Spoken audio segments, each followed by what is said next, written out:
ओम शांति। 4/11/2024 बाबा के माँ वाक्य हैं।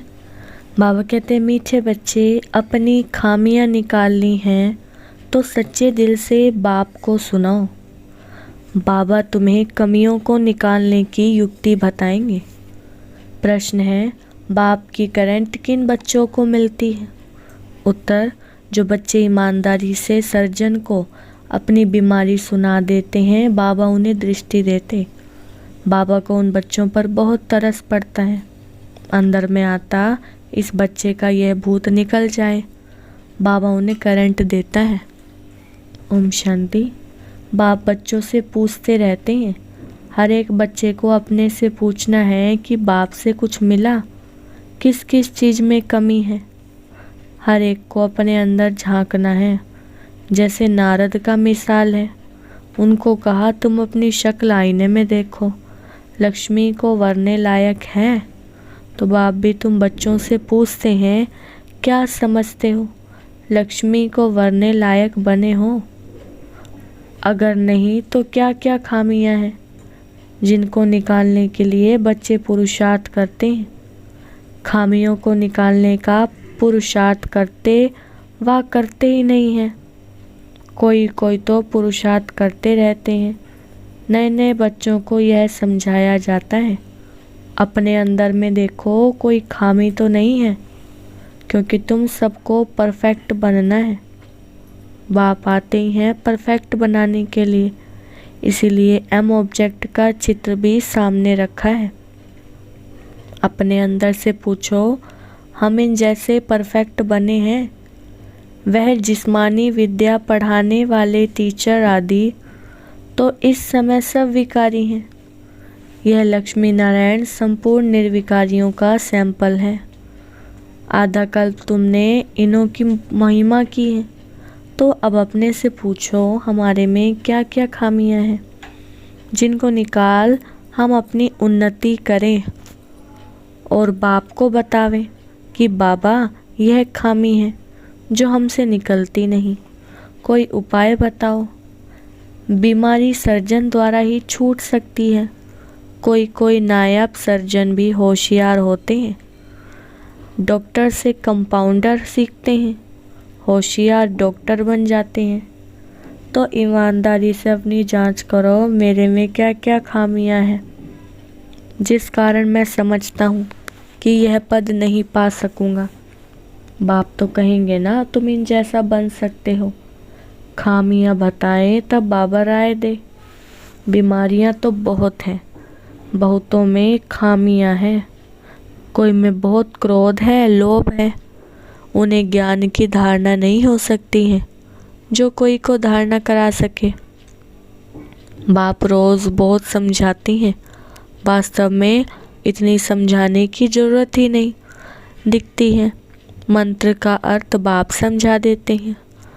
बाप तो एक ही है। बेहद के बाप को याद करना है और उनसे यह वर्षा पाकर हमको ऐसा बनना है। और स्कूलों में 5 विकारों को जीतने की बात ही नहीं होती। यह बात अभी ही होती है जो बाप आकर समझाते हैं। तुम्हारे में जो भूत हैं, जो दुख देते हैं, उनका वर्णन करेंगे तो उनको निकालने की बाप युक्ति बताएंगे। बाबा, यह भूत हमको तंग करते हैं। भूत निकालने वाले के आगे वर्णन किया जाता है ना, तुम्हारे में कोई वह भूत नहीं। तुम जानते हो, ये 5 विकारों रूपी भूत जन्म जन्मांतर के हैं। देखना चाहिए हमारे में क्या भूत है, उसको निकालने लिए फिर राय लेनी चाहिए। आंखें भी बहुत धोखा देने वाली हैं, इसीलिए बाप समझाते हैं, अपने को आत्मा समझ, दूसरे को भी आत्मा समझने की प्रैक्टिस डालो। इस युक्ति से तुम्हारी यह बीमारी निकल जाएगी। हम सब आत्माएं तो आत्मा भाई भाई ठहरे, शरीर तो है नहीं।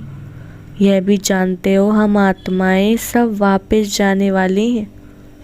तो अपने को देखना है, हम सर्वगुण संपन्न बने हैं, नहीं तो हमारे में क्या अवगुण है। तो बाप भी उस आत्मा को बैठ देखते हैं, इनमें यह खामी है, तो उनको करंट देंगे कि इस बच्चे को यह विघ्न निकल जाए। अगर सर्जन से ही छुपाते रहेंगे तो कर ही क्या सकते।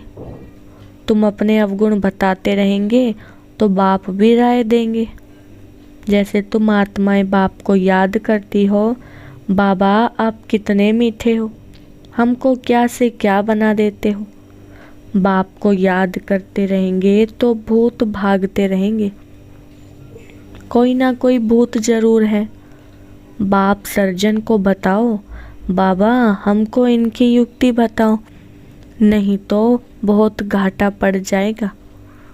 सुनाने से बाप को भी तरस पड़ेगा। यह माया के भूत इनको तंग करते हैं। भूतों को भगाने वाला तो एक ही बाप है, युक्ति से भगाते हैं। समझाया जाता है इन 5 भूतों को भगाओ, फिर भी सब भूत नहीं भागते हैं। कोई में विशेष रहता है, कोई में कम, परंतु है जरूर। बाप देखते हैं इनमें यह भूत है। दृष्टि देते समय अंदर चलता है ना, यह तो बहुत अच्छा बच्चा है। और तो सब इनमें अच्छे अच्छे गुण हैं, परंतु बोलते कुछ नहीं है, किसी को समझा नहीं सकते हैं।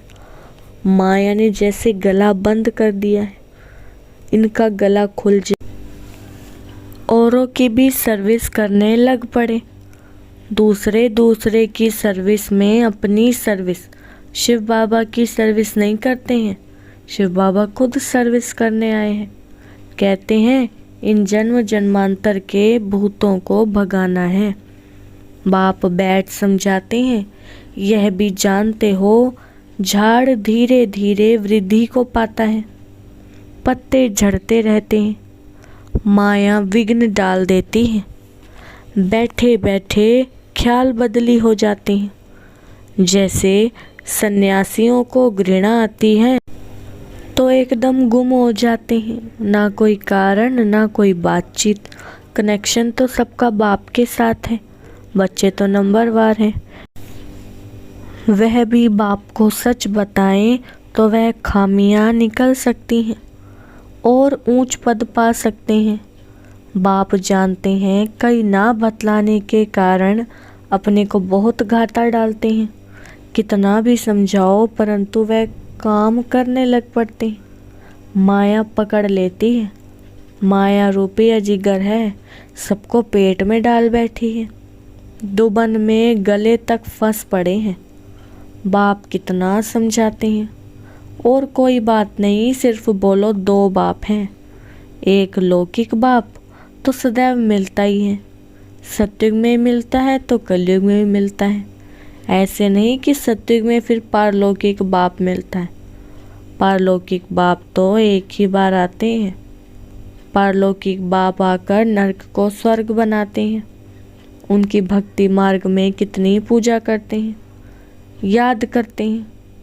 शिव के मंदिर तो बहुत है। बच्चे कहते हैं सर्विस नहीं है। अरे शिव के मंदिर तो जहाँ तहाँ है, वहाँ जाकर तुम पूज सकते हो। इनको क्यों पूजते हो? यह शरीरधारी तो है नहीं। यह है कौन? कहेंगे परमात्मा। इन बिगर और कोई को कहेंगे नहीं। तो बोलो यह परमात्मा बाप है ना। उनको खुदा भी कहते हैं, अल्लाह भी कहते हैं। अक्सर करके परमपिता परमात्मा कहा जाता है। उनसे क्या मिलने का है, यह कुछ पता है? भारत में शिव का नाम तो बहुत लेते हैं। शिव जयंती त्योहार भी मनाते हैं। कोई को भी समझाना बहुत सहज है। बाप भिन्न भिन्न प्रकार से समझाते तो बहुत रहते हैं।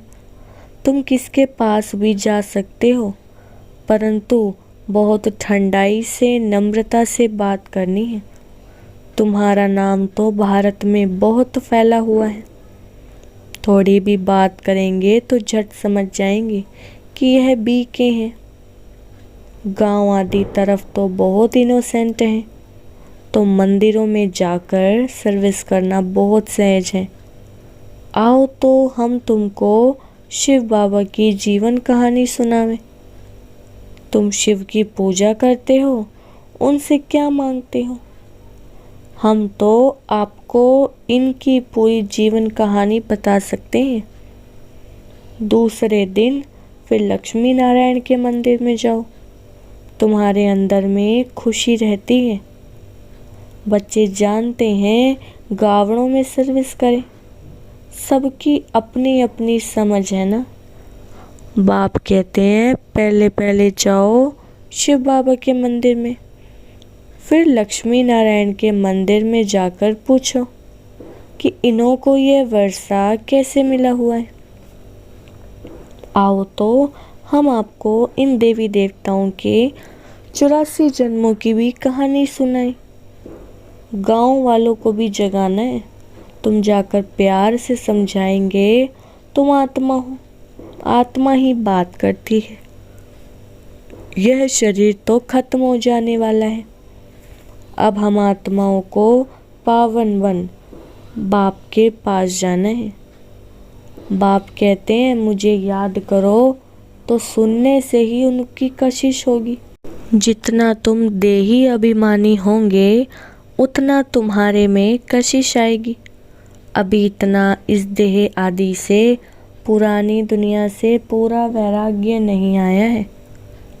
यह तो जानते हो यह पुराना चोला छोड़ना है। इनमें क्या ममत्व रखना है? शरीर होते शरीर में कोई ममत्व नहीं होना चाहिए। अंदर में यही तात रहे, अब हम आत्माएं पावन बनकर अपने घर जाएं।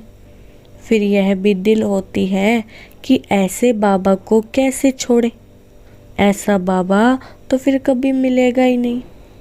तो ऐसे ऐसे ख्याल करने से बाप भी याद आएगा, घर भी याद आएगा। अब हम घर जाते हैं, 84 जन्म पूरे हुए। भल दिन में अपना धंधा आदि करो, गृहस्थ व्यवहार में तो रहना ही है।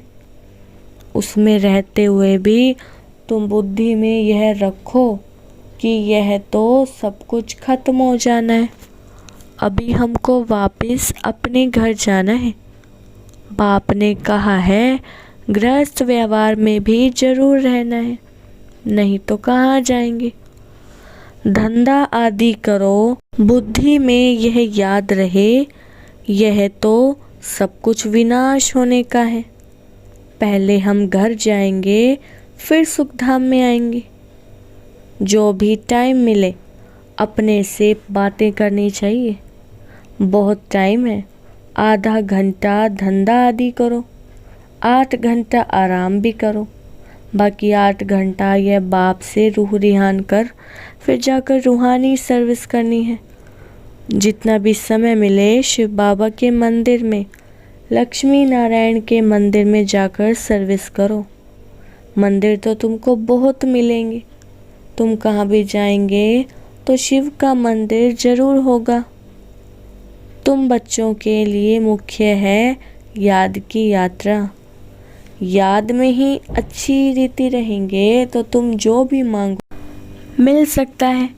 प्रकृति दासी बन जाती है, उनकी शक्ल आदि भी ऐसी खींचने वाली रहती है, कुछ भी मांगने की दरकार नहीं। सन्यासियों में भी कोई कोई पक्के रहते हैं, बस ऐसे निश्चय से बैठते हम ब्रह्म में जाकर लीन होंगे। इस निश्चय में बहुत पक्के रहते हैं, उन्हों का अभ्यास होता है।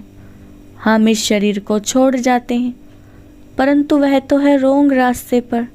बड़ी मेहनत करते हैं ब्रह्म में लीन होने के लिए। भक्ति में दीदार के लिए कितनी मेहनत करते हैं, जीवन भी दे देते हैं। आत्मघात नहीं होता है, जीवघात होता है। आत्मा तो है ही, वह जाकर दूसरा जीवन अर्थात शरीर लेती है। तो तुम बच्चे सर्विस का अच्छी रीति शौक रखो तो बाप भी याद आवे। यहाँ भी मंदिर आदि बहुत हैं, तुम योग में पूरा रहकर किसको कुछ भी कहेंगे कोई विचार नहीं आएगा। योग वाले का तीर पूरा लगेगा, तुम बहुत सर्विस कर सकते हो, कोशिश करके देखो, परंतु पहले अपने अंदर को देखना है। हमारे में कोई माया का भूत तो नहीं है। माया के भूत वाले थोड़े ही सक्सेस हो सकते हैं। सर्विस तो बहुत है। बाबा तो नहीं जा सकते हैं ना, क्योंकि बाप साथ में है। बाप को हम कहाँ खिचड़े में ले जावें, किसके साथ बोले। बाप तो बच्चों से ही बोलना चाहते हैं, तो बच्चों को सर्विस करनी है। गायन भी है सन सोज फादर। बाप ने तो बच्चों को होशियार बनाया ना। अच्छे अच्छे बच्चे हैं जिनको सर्विस का शौक रहता है। कहते हैं हम गावड़ों में जाकर सर्विस करें। बाबा कहते हैं भल करो, सिर्फ फोल्डिंग चित्र साथ में हो। चित्रों बगैर किसको समझाना डिफ़िकल्ट लगता है। रात दिन यही ख्यालात रहती हैं, औरों की जीवन कैसे बनाएं। हमारे में जो खामियां हैं वह कैसे निकाल उन्नति को पाएं। तुमको खुशी भी होती है। बाबा ये 8-9 मास का बच्चा है। ऐसे बहुत निकलते हैं, जल्दी ही सर्विस लायक बन जाते हैं। हर एक को यह भी ख्याल रहता है हम अपने गांव को उठाएं, हम जिन्स भाइयों की सेवा करें। Charity begins at home. Service का शौक बहुत चाहिए। एक जगह ठहरना नहीं चाहिए, चक्कर लगाते रहें। टाइम तो बहुत थोड़ा है ना। कितने बड़े बड़े अखाड़े उन्हों के बन जाते हैं। ऐसी आत्मा आकर प्रवेश करती है जो कुछ ना कुछ शिक्षा बैठ देती है, तो नाम हो जाता है। यह तो बेअद का बाप बैठ शिक्षा देते हैं कल्प पहले मिसल। यह रूहानी कल्प वृक्ष बढ़ेगा निराकारी झाड़ से। नंबरवार आत्माएं आती हैं। शिव बाबा की बड़ी लंबी माला व झाड़ बना हुआ है। इन सब बातों को याद करने से भी बाप ही याद आएगा, उन्नति जल्दी होगी। अच्छा, मीठे मीठे सिकिलदे बच्चों प्रति माता पिता बाप दादा का याद प्यार और गुड मॉर्निंग। रूहानी बाप की रूहानी बच्चों को नमस्ते। हम रूहानी बच्चों की रूहानी बाप दादा को नमस्ते नमस्ते, गुड मॉर्निंग। धारणा के लिए मुख्य सार। फर्स्ट पॉइंट, कम से कम 8 घंटा बाप से रूह रिहान कर बड़ी ठंडाई व नम्रता से रूहानी सर्विस करनी है। सर्विस में सक्सेस होने के लिए अंदर में कोई भी माया का भूत ना हो।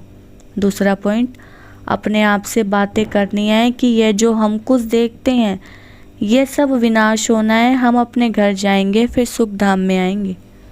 वरदान दिया बाबा ने, अटल निश्चय द्वारा सहज विजय का अनुभव करने वाले सदा हर्षित निश्चिंत भव विस्तार हैं।